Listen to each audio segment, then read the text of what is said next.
Jayar Jackson rejoins me now. Turks and Jurks of the week.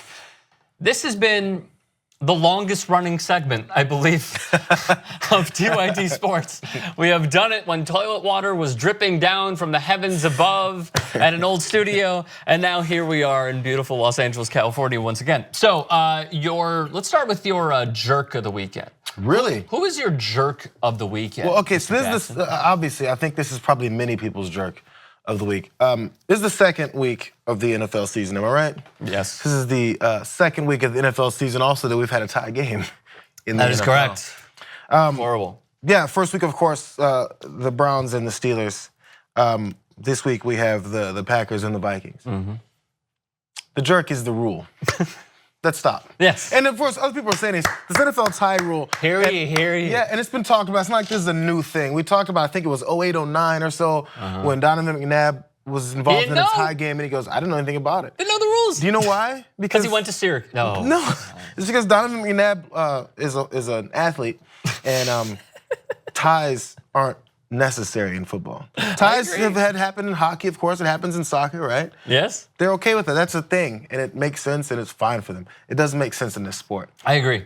Let's keep it real. So, also the part of it that annoyed me about it was, after the first week, I was listening to NFL radio, and I didn't catch who was talking, but they were taking callers, and someone said, this is after the Browns and Steelers tie. Okay. Like, why is there these ties in football? And he explained it, and it's a good reason, but that good reason annoys me more. Okay. I had to paraphrase because I was driving when I was trying to remember what all he said. Okay. But he said if these broadcast users, they have a certain number of commercial breaks they take, right?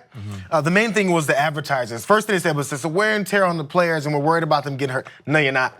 No, you're not. You still have 4 preseason games. That's by the way, the players are, because they're like, we're playing these long games, but there's maybe a way to go around this. Who knows? But the main thing was the advertisers, which he held for last.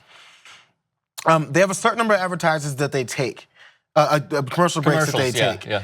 If they exhaust all those and they go and play this ongoing game that they don't know when it's gonna end, they're like, what do we do about these advertising breaks? We can't take more breaks and give them free advertising. We also can't take more breaks and say, hey, we're charging more because you got 2 more ad breaks from these companies. Right. So at the end, it's about the money. It's about who's gonna pay more, who's not gonna pay more, or else they say, well, we're gonna go into the next schedule of the game. They do that all the time. Right, but this is so easy to just try and correct. All you have to do is negotiate with whatever company, let's say, the Visa halftime report. So you know how they do that picture-in-picture, where they don't necessarily step aside, but they still run a commercial while showing no audio of like Aaron Rodgers at Lambeau Field talking and going after Clay Matthews for a dumb penalty. Kidding, it was not a dumb penalty. It's a horrible rule, which also could have been jerk of the weekend. Yes. That's all that they have to do. Now, my solution real quick is, like, they can negotiate that all they want next offseason.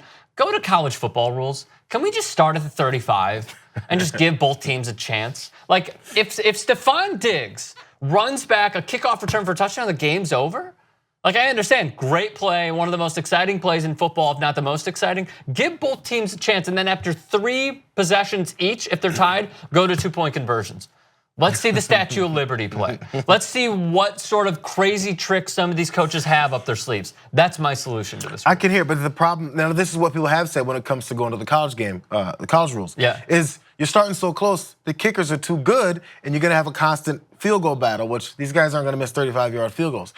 But maybe they will, because all these kickers suck. Look at Zane Gonzalez yesterday. He's about to get cut for Dan freaking Bailey if he wants to sign up.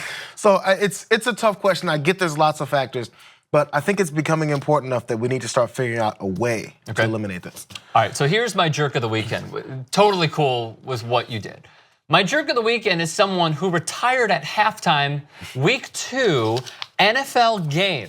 His name is Vontae Davis, and he put up this after the game, where it's like, hey, I just want to let everyone know this is how I'm going out. It's like this humongous, thank you, this humongous graphic that the NFL put out. In my 10th NFL season, I've been doing what my body has been programmed to do. Want to thank God, no disrespect to my teammates, my coaches.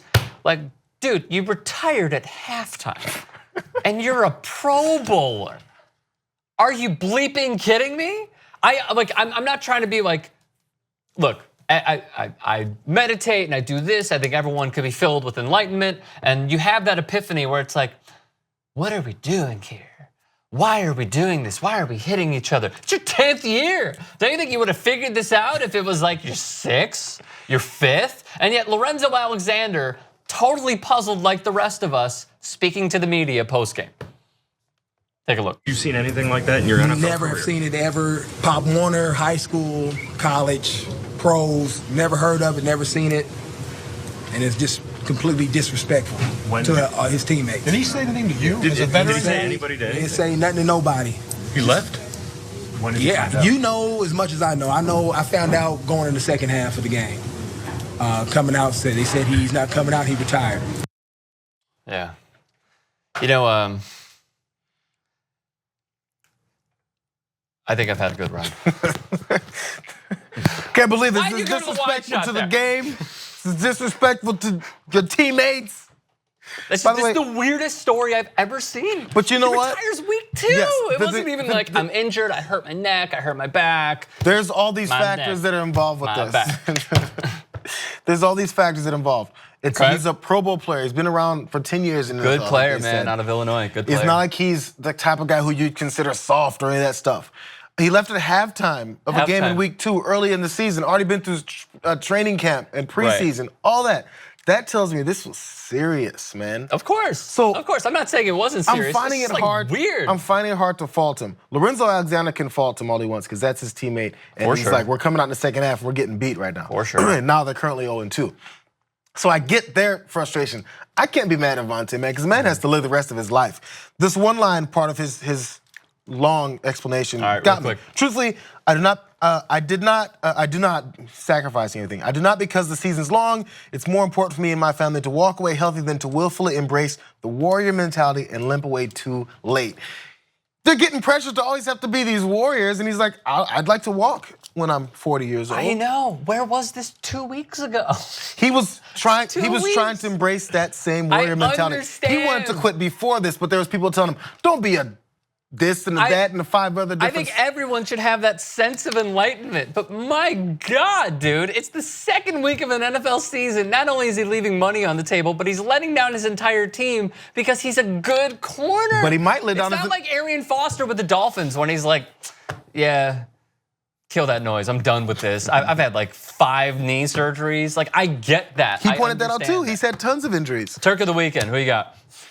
Okay, so my Turk, as many people don't like to admit, are the uniforms for your Tennessee Titans. Who's your? Or whoever's Tennessee Titan fans that are watching right now. Okay. On YouTube.com live. So check it out. So I didn't realize they changed. They unveiled these in the spring or just before training camp, and seeing them in real life is pretty awesome. I Yes. think everyone who says that you don't like uniform changes, all the uniform people who like talking about uniforms are girls. No, Mm-hmm. for real. There's a reason why these things stand out to people. When uniforms change, everyone talks. These are awesome.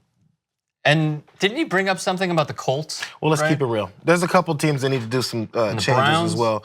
The Colts, it's probably, they're about due for a uniform change. I mean, we look like we're in 1947. Also, Wait a minute, don't bite the hand that feeds you. Aren't we the show that embraces the retro jerseys? And now you're like crapping all over it? well, they're not retro. They're the same as they've always been. Now, I'm sure there's some changes happening. Yeah, Put with some a subtle second changes here stripe and there. rather than the one stripe. Or then in the horseshoe on the helmet, there used to be 7 dots and now there's 9. Okay, none of that makes any difference. And also, and the Browns have done things for their uniforms as well. Yes, they changed the uniforms, but the helmet is still an orange helmet. Yes, Let's it is. keep it real. Yes, So it's whenever things like that change, there's a little bit of an excitement that comes through people. I mean, you sell jerseys differently. People want to buy the new ones. There's lots of reasons for this. And the Tennessee Titans are winning right now. Not on the football field always. They just got there first. Cool. But I mean, I glanced at the game and I was like, oh, they look good. Yeah. Oh yeah, look really good. And that's the thing. That's worthwhile. Alrighty, my Turk of the weekend is going to go to the severely underappreciated, underrated Frank Gore. Because Frank Gore is literally more than a cat. He is half cat, half man. He has more than 9 lives. Tore his ACL at the U, Miami, still came back, played his ass off with the San Francisco 49ers. And now he has moved into 4th place on the career rushing yard. Yeah, that's the look I gave when I found this out. He is 4th. Do we not appreciate a model of consistency like Frank Gore? He just, He passed Curtis Martin. He's probably not going to reach Barry Sanders, but it's somewhat within reach if he continues to play and stays healthy. Kudos to Frank Gore, Michael Schur, and Owen Schur's favorite player. Because, man, he is freaking awesome. So good stuff right there. Do you guys want full TYT episodes? Yeah! So download YouTube TV and get a 7-day free week trial.